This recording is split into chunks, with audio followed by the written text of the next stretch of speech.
Alright, this is a beginner guide for new coming chess players. First of all, when you come to this website, I'm gonna just show you real quick what you should use and what you should avoid if you're trying to learn how to play the game. Avoid puzzles until you get a grasp of the game. Otherwise, you'll just confuse yourself. This stuff is just all homepage shit. This stuff is where you play the games and AI. As you can see, play, computer, right here, the lessons. This is very important, as you'll see right here. You could go here to guide, and you'll see all the how to do's for anything to do with the game, from beginner to master level. You'd start here though. What I'm gonna do right now is hop into analysis and basically just show you how the game plays. Here are the white pieces. There's the black pieces.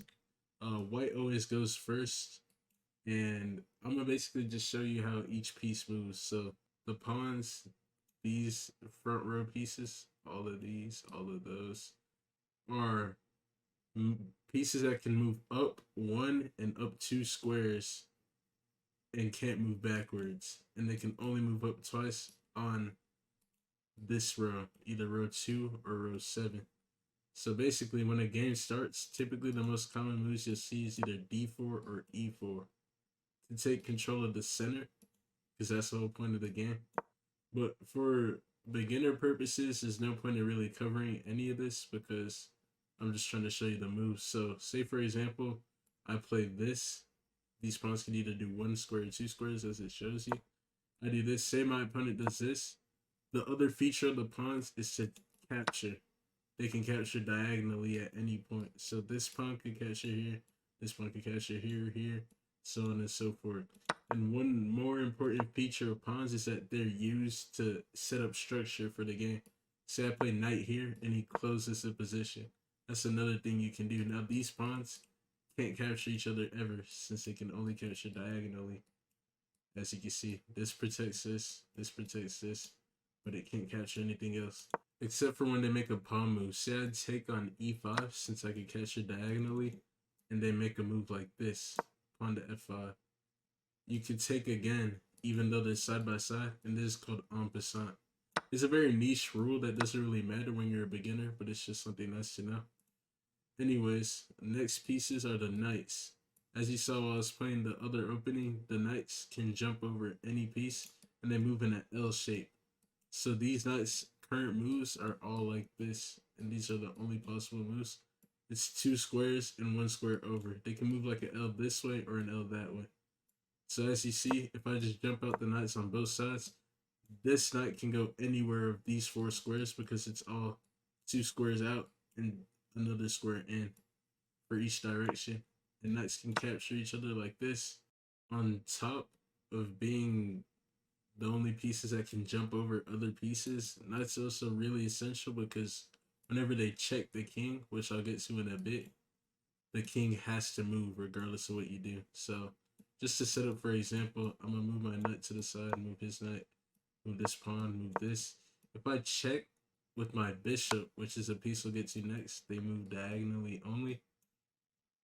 His king has to be blocked by either the bishop, the queen, or the pawn. But if this was a knight checking, the king would have to move. So when you play a game like Black Mardeemer Gambit, if you watch my last video, you get a position like this. Here, here, here, here, here. And you see the knight's effectiveness. Say they go here, just for a better example. If I check right here, the only thing he can do, since I'm in an L position from his king, is take my knight. Because otherwise the king would have to move and the king can't move, so it's checkmate. So he'd give up his queen, which is worth 9 points of material, and the knight's worth like 3. Although that's getting a little way too advanced, I'm gonna just go back to the basics. So you have the bishops next up. They move around diagonals. There's two of them, just like there's two knights. They're both worth 3 points. They can go anywhere in an open square. They cannot jump over other squares. A common way they're used sometimes is people will move pawns to open up their diagonals to give the bishops more of a range to move. Same goes for the light square and dark square bishops. And then next up, you have the rooks. If I open up the sides, the rooks are like bishops except straightforward. They can only go up and left. So these are all the available squares to the rook.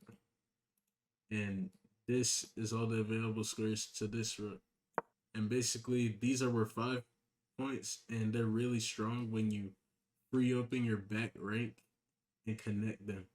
So an ideal position for, say, white, let's just play a bunch of random moves. I'm going to pretend like this would actually be played in a real game, just to show what I'm talking about.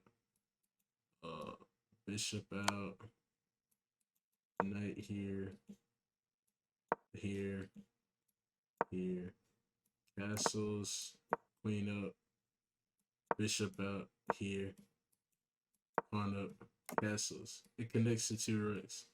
I know anyone who's ever played chess is probably wondering what I'm doing, but it's just to show an example because these will always protect each other. Wherever squares a piece can attack another piece on the other side, it can protect its own piece as a like defender. So like this knight, for example, that can only move in L's, actually defends this bishop. So say for example he takes it, I can take like this. Even though it's a terrible move, it's a defender. These pawns are another example. This pawn defends this one. This pawn defends nothing and attacks nothing. But it prevents squares like this. The last piece is the queen. Everyone knows about the queen, the most essential move. It's a essential piece. It's a mixture between a bishop and a rook. Cannot go over pieces. It can move diagonally or straight. So as you can see, these are all the available squares.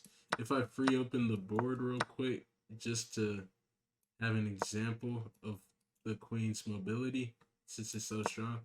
Now you can see the queen can go here, here, and here as all of its available squares anywhere there. It can give checks like this because it's diagonal. It can give checks like this because it's straight. It can move here even though it gets captured. But you see the point. It can basically just have beams on everything, and it's worth 9 points in the game of chess. Most valuable piece by far. As a beginner, you'll often see people play games like this, where they just open up the position and bring their queen out. Since it's the strongest piece in the game, and you're a beginner, people will often fall victim to like different setups like this, where you set up 2 pieces to attack, and then end up losing the game. That's kind of the value of the queen. And then the last piece you have is a king. Now the king is the most important piece in chess, arguably, I guess, because it decides whether you win or lose the game. For example, if I play an opening like this where I open up my king and say he plays pawn here to open up his queen, and I go like this move right here is checkmate. Because I attack his king and the king can't move and it can't be defended. The knight only moves in L's, bishop only goes straight. The rook can't move. This pawn can't block. These pawns are up, and so it's checkmate. So the main purpose of having a king in a game like this is to essentially just like make it as safe as possible while playing a good opening. So to play something like this, knight up, pawn, move to open up my bishop diagonal. He does this or something here, block. Then I castle on whatever his next move is. Now my king is in a safe structure, and the king can move unilaterally, so it's like a nerfed rook. For simplicity, I'm just gonna jump out my king. As you can see from both sides, the kings can just jump out. They can move to any available square except for squares that are next to a king or an attack square. For example, this pawn attacks this square and this square, even though nothing's on it, so I can't move my king there. This pawn attacks here and here, so he can only move his king here, here, and here. He can't move close because the kings can never face each other. The max they'll get in a range to each other is this, 1 square off. So you'll never see a king, for example, on d5 and d6 because it's impossible. That was kind of all the basic piece movements, but next up would be the opening. Now, anyone who's watched chess or views chess or plays chess casually knows about openings. They're pretty much the most essential part of the game before you get to a very high rank because they could basically make or break your game. Like I said earlier, a lot of beginners will play something along the lines of this, and they just get their queen out, and this is checkmate in one move. Say he does something like this, checkmate. Game's over. Queen is attacking the king, protected by the bishop. King can't move, and it's over. So, a good playing strategy for the opening is to, first of all, learn the opening. If you go over to the lessons tab, chess.com, you could learn it all here. They have a list of openings, like right here. Click openings. This isn't the exact page that I used to learn openings, but still, you find any cool sounding opening that you want right here. Learn every chess opening by some random guy. You could find tactics and stuff like that. And basically, when you play the game more, then you start to learn the game more as well. To give a really solid opening strategy for new players, I'd advise for the white pieces, play something like e4 or even d4. Just move the center pawns on your first move so that you can develop your pieces. This is called developing. Say does this.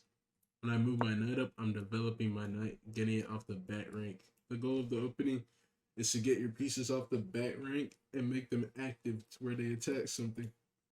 The sample position that's like easily playable is like this. Just very simple moves, although this is probably not what your games will look like. But the point is to get everything off the back rank and then do what is called castling, where you move your king over 2 squares. Normally the king can only move 1 square, but when it castles, it trades places with this rook or this rook, depending on which side is open. I'm open both sides just to show what that looks like from both positions. Something like this. Now I can castle on either side. Anytime you ever castle, the king moves 2 squares, and the rook goes to where the king would have been if it moved 1 square. So my king, if I move 1 square, would be on f1. So if I castle, the rook goes to f1, and the king goes to g1. On the other side, if I move 1 to the left, the rook would have been, or the king would have been on d1. So now when I long castle, the rook goes to d1. It's a good way to connect your rooks while putting your king in a pretty safe position. And so after you've castled, your main plan of the game is either to attack or play defense. Make sure all of your pieces are strong structurally, like this pawn defends this bishop defends this and this pawn defends this. The only undefended piece in this position, when you look at all of them, is this pawn right here, which is a weakness that the opponent can exploit if they see it.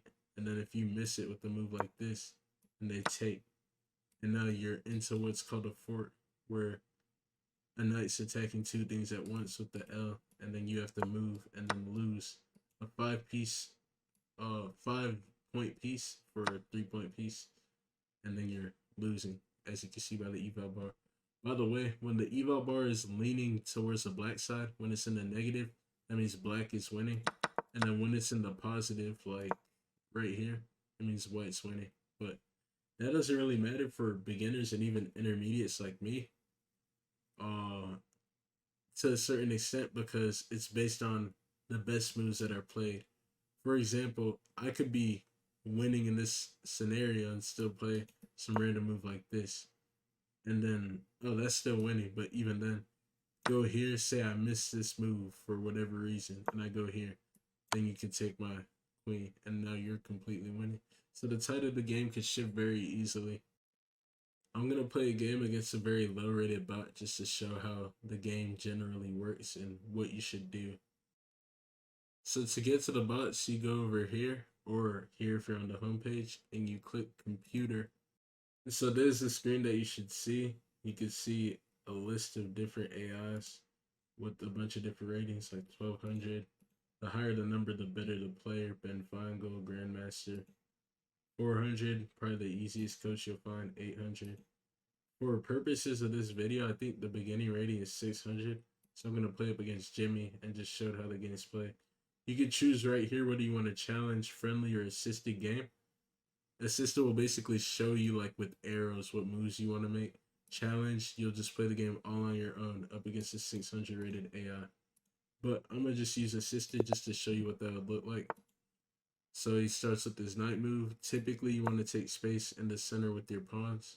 Hopefully, the arrows don't just stay up like this. It's actually a little bit annoying, but I'm going to just leave it how it is.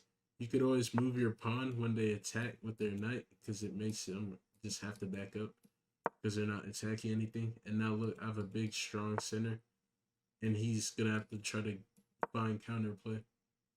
I think after the first few moves of this game, I'll switch to a challenge game mode.